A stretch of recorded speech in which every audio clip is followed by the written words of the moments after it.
कल्याण में केडीएमसी के तहत आवारा श्वानों के नसबंदी ठेके में भ्रष्टाचार के गंभीर आरोप सामने आए हैं। नगर सेवक दीपेश म्हात्रा ने महासभा में खुलासा करते हुए कहा कि ठेकेदार संस्था ने बड़े पैमाने पर अनियमितता की है। एक ही डॉक्टर द्वारा महापालिका और संस्था दोनों से वेतन लेने और बिना अवधि बढ़ाए 3 महीने का फर्जी काम दिखाकर करीब 30 लाख रुपए लेने का आरोप है। वहीं महापौर हर्षाली चौधरी ने मामले की चार्ज के आदेश दिए हैं।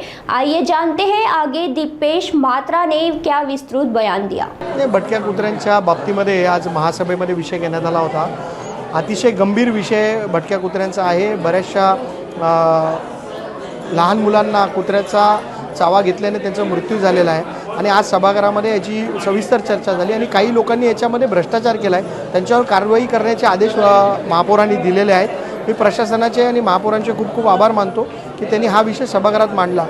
ह्याच्यामध्ये मोठ्या प्रमाणात जीवन रक्षा ॲनिमल वेलफेअर जी संस्था आहे ट्रस्ट, तिच्या मार्फत मोठा भ्रष्टाचार झालेला आहे आणि त्या भ्रष्टाचारावरती आळा घालण्यासाठी आम्ही कटिबद्ध आहोत आणि भविष्य काळामध्ये कुत्र्यांची संख्या कशा पद्धतीने कमी होईल याच्यासाठी एक मास वॅक्सिनेशन मोहीम कल्याण डोंबिवली महानगर क्षेत्रामध्ये लागू होणार आहे। भ्रष्टाचार एका डॉक्टरचं एका वेटरनिटी डॉक्टरचं आमच्या महापालिकेच्या मस्टरवर पण नाव आहे, तो महापालिकेतनं पण पगार घेत होता आणि तो जीवन रक्षा संस्थेच्या नावावर पण पगार घेत होता।